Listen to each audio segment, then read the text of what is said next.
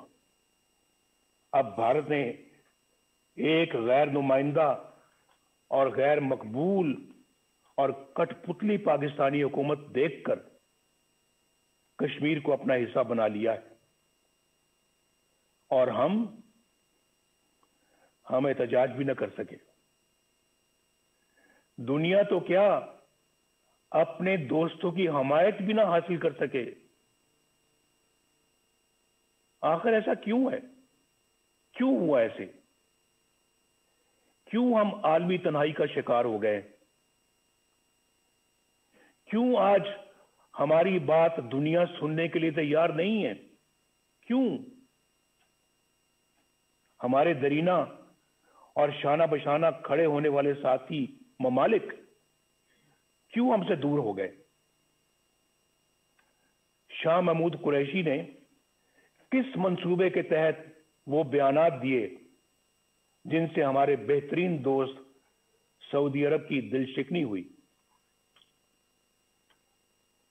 پاکستان کو اپنے دوست ممالک کی دل آزاری سے اعتراض کرنا چاہیے۔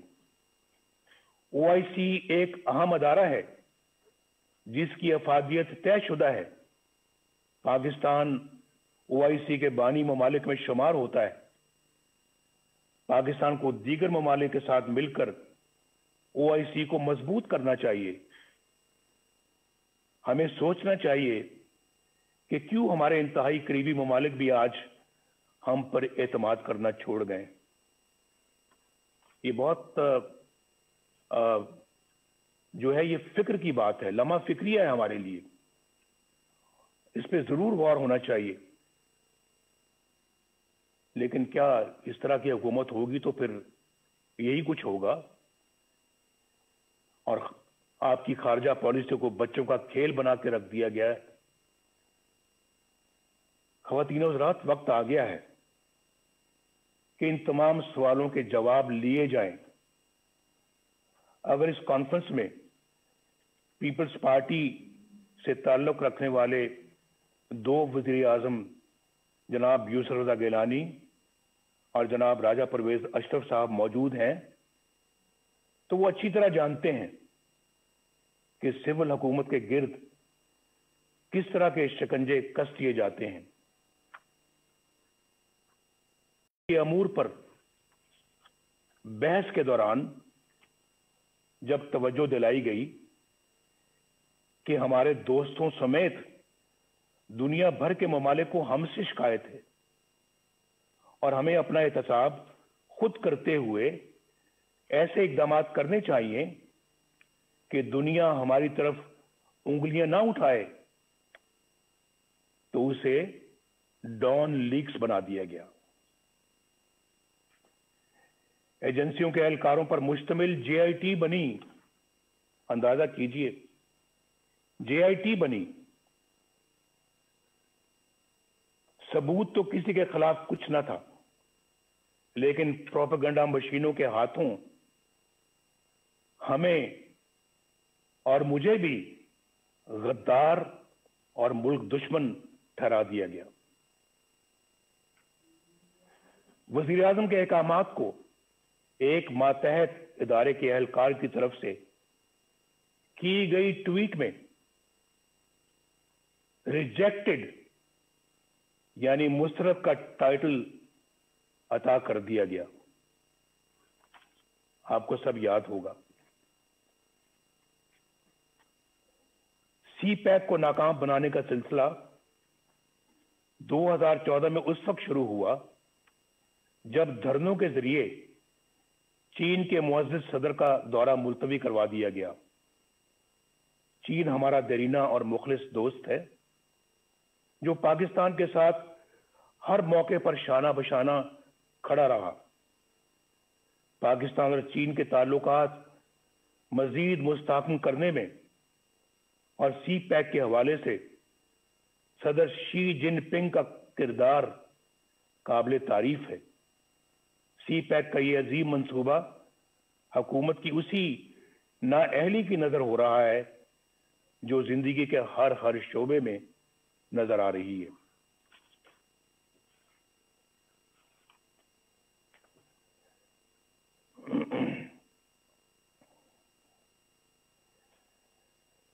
اگر میں یہ کہوں تو بے جانا ہوگا کہ سی پیک کے ساتھ پشاور کی بی آر ٹی جیسا سلوک ہو رہا ہے جہاں کئی سال بیت گئے, منصوبے سے کئی گنا زیادہ رقم غرق ہو چکی, مگر نتیجہ آج بھی نظروں سے اوجھل ہے. آئے دن کبھی دوران سفر بسوں میں آگ لگ جاتی ہے تو کبھی بارش ناقص تعمیر کا پول کھول کر رکھ دیتی ہے. یہاں نیب کے کردار کا جائزہ لینا بھی ضروری ہے. سچی بات تو یہ ہے کہ ایک ڈکٹیٹر کے بنائے ہوئے اس ادارے کو برقرار رکھنا ہماری غلطی تھی, لیکن یہ بھی سچ ہے کہ ہم نے کبھی نہیں سوچا تھا کہ یہ ادارہ اس حد تک گر سکتا ہے. یہ ادارہ نہیں بلکہ اندھے حکومتی انتقام کا اعلی کار بن چکا ہے. اس کے کئی سینئر اہلکاروں کے گھناؤنے کردار فاش ہو چکے ہیں. اس ادارے کا چیئرمین جاوید اقبال اپنے عہدے اور اختیارات کا انتہائی نازیبا اور مذموم استعمال کرتے ہوئے پکڑا جاتا ہے, مگر نہ تو کوئی انکوائری ہوتی ہے, نہ ایکشن لیا جاتا ہے, اور نہ ہی شفافیت کے دعوے دار عمران خان پر کوئی جوں ریگتی ہے. اس کے باوجود یہ شخص ڈٹائی سے اپنے عہدے پر براجمان انتقام کے ایجنڈے پر دھڑلے سے عمل کرتا ہے. لیکن بہت جلد انشاءاللہ ان سب کا یوم حساب آئے گا. انشاءاللہ بین الاقوامی ادارے اور ہماری اعلی عدالتیں نیب کے منفی کردار پر بڑی واضح رائے دے چکی ہیں. یہ ادارہ انتہائی بدبودار ہو چکا ہے اور یہ مکمل طور پر اپنا جواز کھو چکا ہے.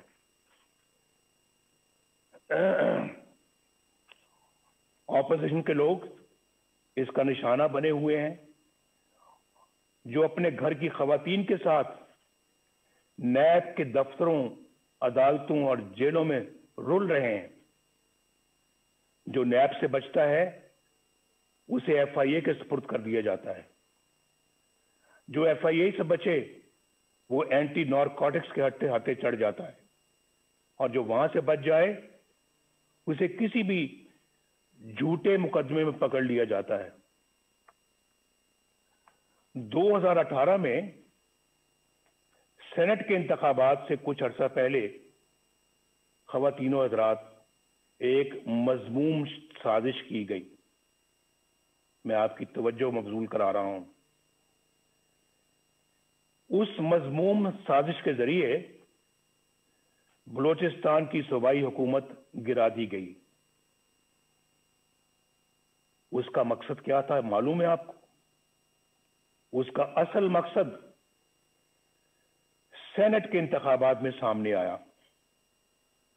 اس سازش کے کرداروں میں لیفٹیننٹ جنرل عاصم سلیم باجوہ، جو اس وقت وہاں کے کور کمانڈر تھے، سدرن کمانڈ کے کمانڈر تھے، ان کا نام بھی آتا ہے۔ یہ وہی جنرل عاصم سلیم باجوہ ہیں جن کے خاندان کی بے پناہ دولت اور دنیا بھر میں پھیلے ہوئے اثاثوں کی تفصیلات پوری قوم کے سامنے آ چکی ہیں۔ ان حقائق کو نہ صرف چھپایا گیا بلکہ مبینہ طور پر ایس ای سی پی کے سرکاری ریکارڈ میں رد و بدل بھی کی گئی۔ 15-20 سال کے عرصے میں اربوں روپے کے یہ اثاثے کہاں سے بن گئے، یہ پوچھنے کی کسی کی مجال نہیں۔ میڈیا پر خاموشی چھا گئی، نہ نیب حرکت میں آئی،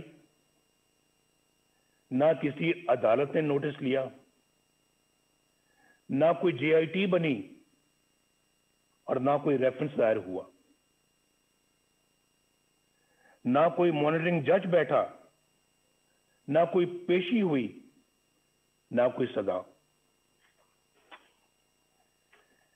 اندازہ لگائیے باپ، احتساب کا نعرہ لگانے اور این آر او نہ دینے کے بڑے بڑے دعوے کرنے والا عمران خان، انہوں نے بھی اس اثاثوں کے ذرائع پوچھنے کی ضرورت تک نہ کی، بلکہ ایک پل میں انہیں ایمانداری کا سرٹیفکیٹ جاری کر دیا گیا۔ یہ سارا کچھ آپ کے سامنے ہوا ہے۔ میڈیا پر پہلی بار اس سکینڈل کا ذکر اس وقت ہوا جب جنرل عاصم سلیم باجوہ تردید کے لیے خود ٹی وی پر آئے۔ اس حکومت کے 2 سالوں میں یہ کوئی پہلا مالی بدعنوانی کا سکینڈل نہیں۔ یہاں کئی انتہائی سنگین سکینڈل سامنے آ چکے ہیں جن کا نقصان براہ راست غریب عوام کو پہنچا۔ حکومت میں بیٹھے لوگ باقاعدہ پلاننگ سے آٹے، چینی اور دوائیوں کی قیمتیں آسمان پر لے گئے۔ یاد ہے نا آپ کو، جب ہم چھوڑ کر گئے تھے چینی 50 روپے کلو تھی، آج کتنی ہے؟ آج کہتے ہیں 100 روپے تک جا پہنچی ہے۔ اور آٹے کی قیمتیں بھی دیکھ لیں آپ، دوائیوں کی قیمتیں آسمان تک پہنچ گئی ہیں۔ عوام کے کھربوں روپے لوٹ لیے گئے۔ ملک کا حکمران اگرچہ دن رات کرپشن مافیاز اور این آر او کا ڈنڈورا پیٹتا ہے، لیکن چینی کی قیمت بڑھانے میں خود اس کی ذات ملوث ہے۔ کیا نیب اسے تحقیقات کے لیے گرفتار نہیں کرے گا؟ کیا اس پر کوئی ریفرنس دائر نہیں ہوگا؟ علیمہ خان صاحبہ، جو کوئی جدی پشتی رئیس نہیں، بس خیراتی اداروں کی فنڈ ریزنگ کرتی رہتی ہیں، ان کے بیرون ملک اثاثوں کے ذرائع کی نیب کبھی کوئی چھان بین نہیں کرے گا؟ بنی گالہ میں عمران خان کے ذاتی گھر، اس کی غیر قانونی تعمیر کی فائل کیا یوں ہی بند رہے گی؟ فورن فنڈنگ کیس جس میں بے شمار مالی بے ضابطگیاں ہیں اور کرپشن ہے، جن کی گواہی خود پی ٹی آئی کے رہنما دے رہے ہیں، اتنے سال گزر جانے کے باوجود کیا الیکشن کمیشن ان پر کوئی فیصلہ نہیں کرے گی؟ یہ بڑے ایسے جاندار سوالات ہیں جن کا آج تک کوئی جواب سامنے نہیں آیا. ہم کب تک انتظار کریں گے؟ کیا ان تمام لوگوں پر کوئی فوجداری مقدمہ قائم نہیں ہوگا؟ کیا بنی گالہ میں زمین کی خرید کی منی ٹریل پر کوئی جے آئی ٹی نہیں بنے گی کہ یہ اتنی بڑی جائیداد کہاں سے بنی اور کیسے بنی؟ اس میں بہت کرپشن اور شکوک و شبہات ہیں. کل اسمبلی اراکین کے ٹیکس گوشواروں کی تفصیل سامنے آئی. عمران خان نے اربوں روپے کی جائیداد رکھتے ہوئے بھی 2,83,000 روپے کا ٹیکس دیا ہے. سوال یہ ہے کہ جب آمدنی اتنی قلیل ہے، اتنی کم ہے، تو آپ کے لاہور زمان پاک کے گھر پر خرچ ہونے والے کروڑوں روپے کہاں سے آئے؟ یہ بتانا ہوگا. کیا نیب ان آمدن سے زیادہ اثاثوں پر کوئی ایکشن نہیں لے گا؟ احتساب کے اداروں کو اپوزیشن کے سوا کسی کے احساس سے نظر نہیں آتے اور نہ ہی کسی کی آمدنی کے ذرائع. ریاست مدینہ تو بہت بلند و برتر مثال ہے. قانون و انصاف کا ادنا سا معیار رکھنے والی ریاست میں بھی ایسا نہیں ہوتا. کیا کچھ لوگ اس دورے معیار کی وجہ سے کسی جرم کے بغیر سزائیں پاتے رہیں گے اور کچھ لوگ سب کچھ کر کے بھی بے گناہی اور معصومیت کے سرٹیفکیٹ حاصل کرتے رہیں گے؟ قوم کب تک دیکھنے اور جاننے کے باوجود خاموشی سے یہ سب کچھ سہتی رہے گی؟ کیا ہم ایسا پاکستان اپنی آنے والی نسلوں کے لیے چھوڑنا چاہتے ہیں؟ فیصلہ کر لیں آج. کیا ہم ایسا پاکستان اپنی آنے والی نسلوں کے لیے چھوڑنا چاہتے ہیں؟ میں تو کہوں گا نہیں، ہرگز نہیں، کبھی بھی نہیں،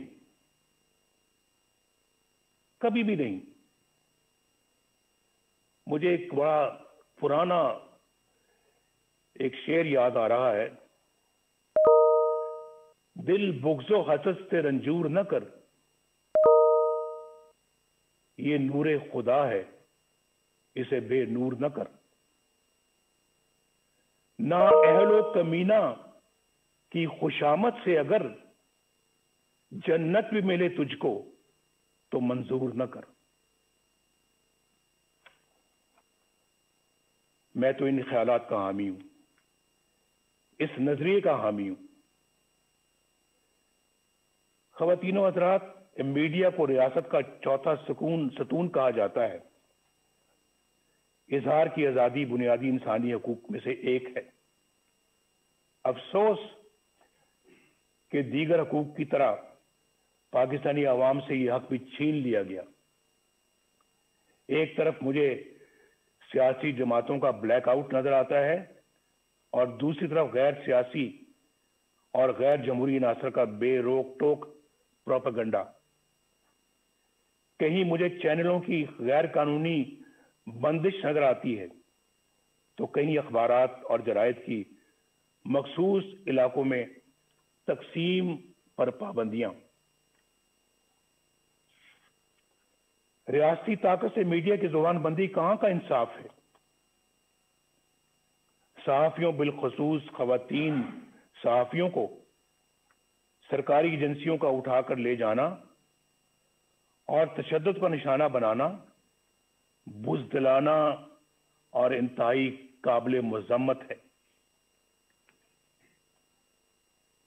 سینئر صحافیوں کو چینلوں یا اخبارات کی ملازمت سے برخاست کروا دینا، بے بنیاد مقدمات میں الجھا دینا اور قید میں ڈال دینا کیا ایک جمہوری ریاست کا طریقہ ہے؟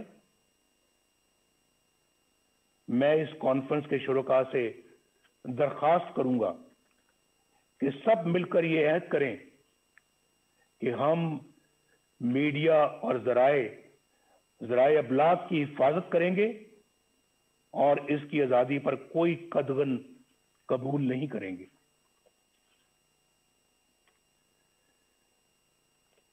خواتین و حضرات، محترم چیئرمین بلاول بھٹو صاحب، جمہوریت کو کمزور کرنے اور اپنا مخصوص ایجنڈا نافذ کرنے کے لیے تقسیم کرو یعنی ڈیوائیڈ اینڈ رول یعنی لڑاؤ اور حکومت کرو کی پالیسی معمول بن چکی ہے۔ کچھ عرصہ پہلے تک یہ تقسیم سیاستدانوں تک محدود تھی، جنہیں مخصوص حلقوں کی طرف سے بلایا، ڈرایا اور دھمکایا جاتا تھا۔ یہ طریقہ سیاسی جماعتیں توڑنے اور فارورڈ بلاک بنانے یا پھر مرضی کی پارٹیاں بنانے کے لیے استعمال ہوتا رہا اور آج بھی ہوتا ہے۔ محکمہ زراعت کو تو آپ سمجھتے ہی ہیں۔ آج ہمیں یہ فیصلہ کرنا ہوگا کہ ہم ایک ہیں اور قومی مفاد کی خاطر تقسیم ہونے سے انکار کرتے ہیں۔ اگر ہم ایسا کرنے میں کامیاب ہو گئے تو پھر یہ کانفرنس کامیاب ہے۔ ایسا کرنے میں اگر ہم کامیاب ہو گئے تو یہ کانفرنس ہماری تاریخ کا بڑا سنگ میل بن سکتی ہے۔ اب ڈیوائیڈ اینڈ رول کا یہ ہتھیار وکلاء، دانشوروں، تاجروں، صنعت کاروں اور میڈیا کے لیے استعمال ہو رہا ہے، بلکہ اب اس کا ہدف عدلیہ بھی ہے۔ جو جج انصاف اور قانون کی راہ پر چلتا ہے اور دباؤ میں آنے سے انکار کرتا ہے، اسے عہدے سے ہٹانے کی سازشیں شروع ہو جاتی ہیں۔ جسٹس شوکت عزیز صدیقی اور جسٹس قاضی فائز عیسیٰ کی مثالیں ہمارے سامنے ہیں۔ یہ دونوں جج صاحبان دیانتداری، سچائی اور امانت داری کی شہرت کے حامل ہیں۔ آج تک کسی فورم نے یہ تحقیق ضروری نہیں سمجھی کہ جسٹس شوکت عزیز صدیقی نے جو کچھ حلفاً کہا، یعنی حلف پر کہا، اس کا بھی تو جائزہ لیا جائے۔ بعض امیر ججوں کے ساتھ یہاں ایسا ہی سلوک کیا جاتا ہے۔ انفارچونیٹلی یہاں انصاف پسند اور امانت دار نہیں بلکہ ایسے منصف تلاش کیے جاتے ہیں جو ان کے ہر جائز اور ناجائز مطالبات تسلیم کریں، ان کے جبر و استبداد اور بلیک میلنگ کے آگے سرے تسلیم خم کریں، نظریہ ضرورت بنائیں اور پروان چڑھائیں۔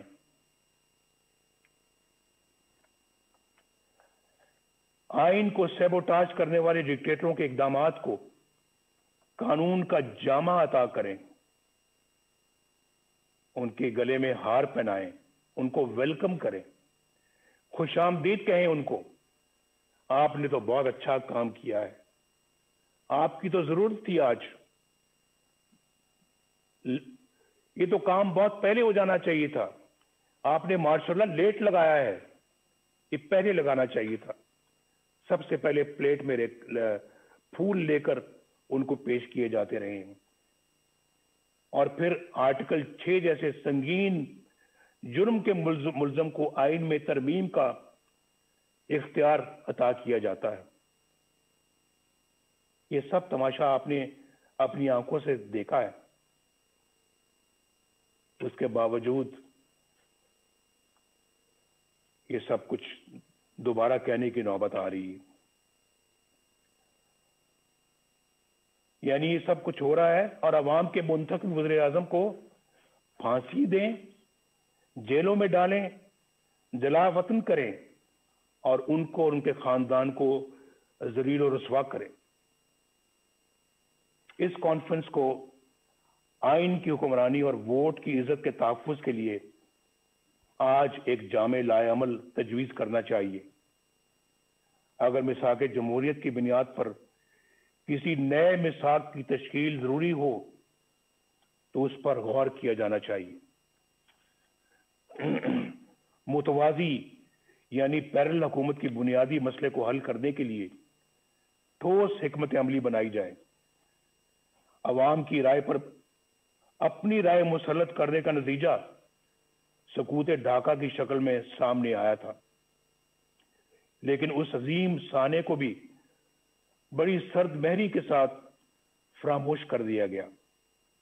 میری تجویز ہے کہ یہ کانفرنس حمود الرحمان کمیشن کی سفارشات کو عوام کے سامنے لائے.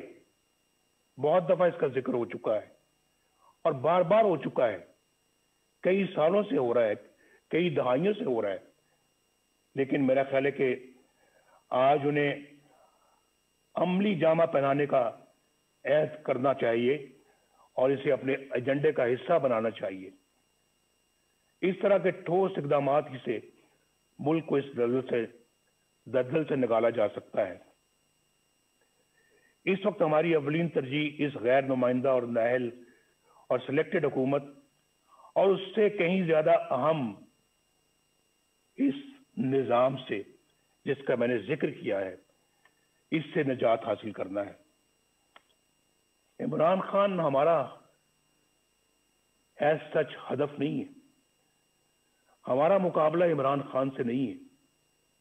یہ میں الیکشن سے پہلے بھی کہہ چکا تھا اور آج بھی کہہ رہا ہوں. آج ہماری جدوجہد عمران خان کو لانے والوں کے خلاف ہے اور ان کے خلاف ہے جنہوں نے اس طرح انہیں الیکشن چوری کر کے اس طرح کے نااہل بندے کو اس جگہ پر لا کر بٹھایا ہے اور ملک کو برباد کر دیا ہے. یہ ملک ہمیں تمام چیزوں سے زیادہ عزیز ہے، جس نے عوام اور اپوزیشن کے ساتھ ساتھ اچھی شہرت کے حامل جج صاحبان کو بھی نشانہ بنا لیا ہے. یہ تبدیلی عمل میں نہ آئی تو یہ نااہل اور ظالمانہ نظام ملک کو ناقابل تلافی نقصان پہنچا دے گا. ہمیں یہ بھی نہیں بھولنا چاہیے کہ ہمارے دشمنوں کے عزائم کیا ہیں. ان کے عزائم کو ناکام بنانے کے لیے مضبوط معیشت کے ساتھ ساتھ مضبوط دفاعی نظام کی بھی ضرورت ہے.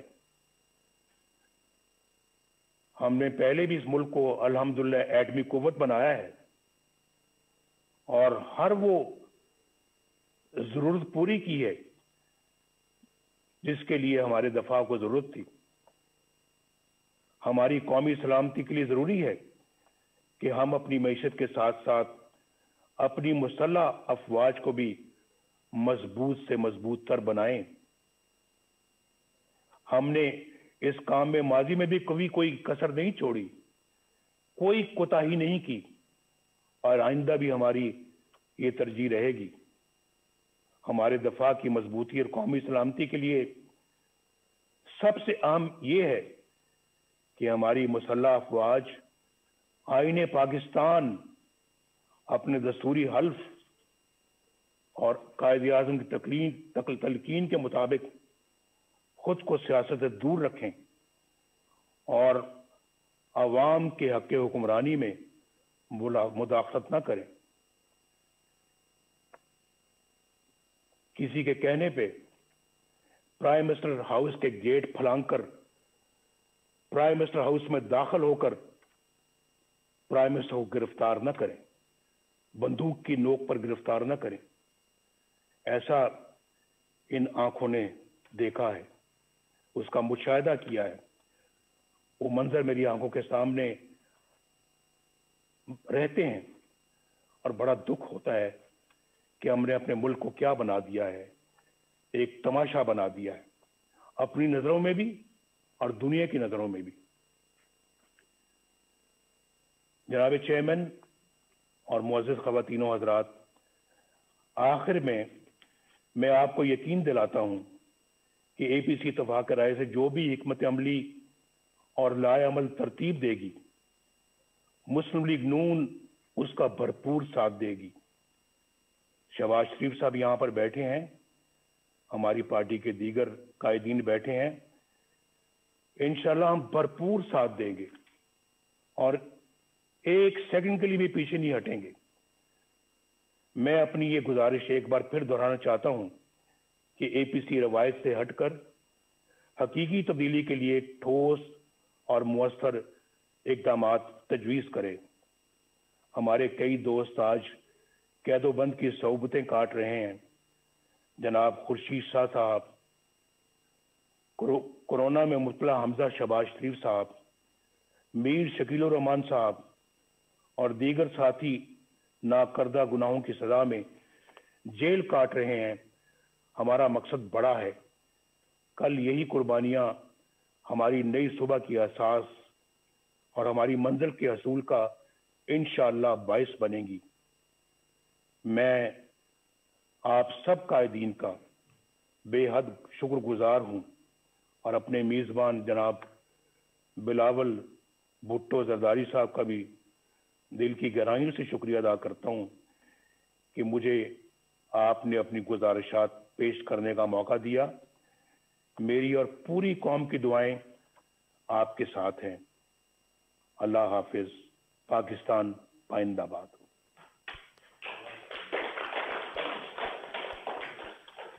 السلام ایکسکیوز می, اگر مناسب ہو تو پلیز سب کی رائے کہ موبائل فونز جمع کرا دیں پلیز.